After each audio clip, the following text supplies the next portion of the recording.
जी, किताब में तो मेरा कंट्रीब्यूशन है और मेरी अपनी बेटी है, उसके ऊपर हमने लिखा है। यूनाइटेड नेशंस ने मुझे जो पोलियो कैंपेन था उसके लिए एम्बेसडर बनाया था और उसके सफलता के बाद गर्ल चाइल्ड के ऊपर भी मुझे एम्बेसडर बनाया है। और हम सब मिल कर के इसी लक्ष्य में काम करते हैं कि जो नारी जो है वो देश की 50% शक्ति होती है, उसको उसका हक, उसका कर्तव्य मिलना चाहिए। कोई फ़र्क नहीं है। मैं तो ऐसा मानता हूँ कि बेटी जो होती है कई तरीक़ों से वो एक सैक्रिफाइस करती है, क्योंकि जिस परिवार में वो पैदा होती है वो मानती है कि वो उसी का घर है। फिर जब उसका ब्याह हो जाता है तो उसे जाकर के एक दूसरा घर बसाना पड़ता है।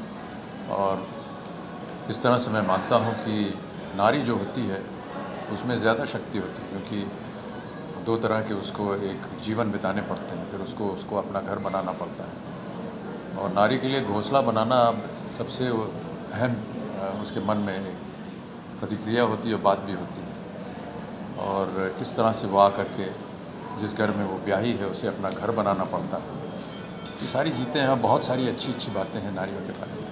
इस तरह की संस्थाएं जैसे कि प्लान इंडिया है और जिस तरह से काम ये कर रही हैं, ये केवल इसी ध्येय और लक्ष्य से कर रही हैं कि नारी को एक ऐसा दर्जा दिया जाए, उनकी देखभाल की जाए।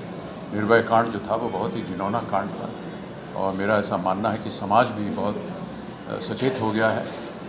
जब निर्भया कांड हुआ तो आपने देखा कि सड़कों के ऊपर वो लोग निकले जिनके पास कोई राजनीतिक लक्ष्य नहीं था या ना ही उन्हें किसी ने प्रोत्साहित किया था।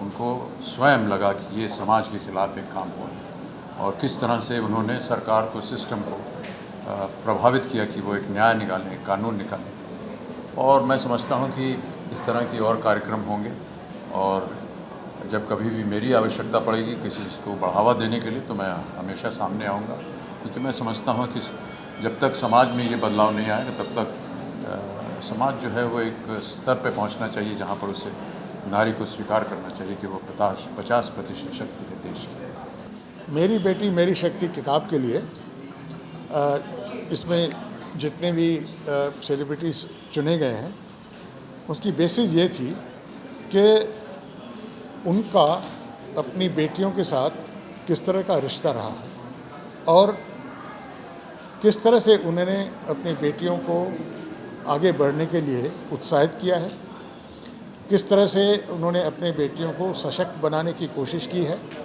और किस तरह से वो दूसरे लोगों के लिए एक यूँ कहना चाहिए कि रोल मॉडल बने। और ये जो सेलिब्रिटीज़ चुने गए हैं वो they are from various categories. They are socialites, they are sports people, they are from cinema, they are academics, they are industrialists from all walks of life, including some of the girls from the Plan India communities as well. So it's a good mix of very inspirational stories, because this book is also Plan India's advocacy initiative. इसमें विचारों को बदलने की, विचारों को change करने की एक कोशिश की गई।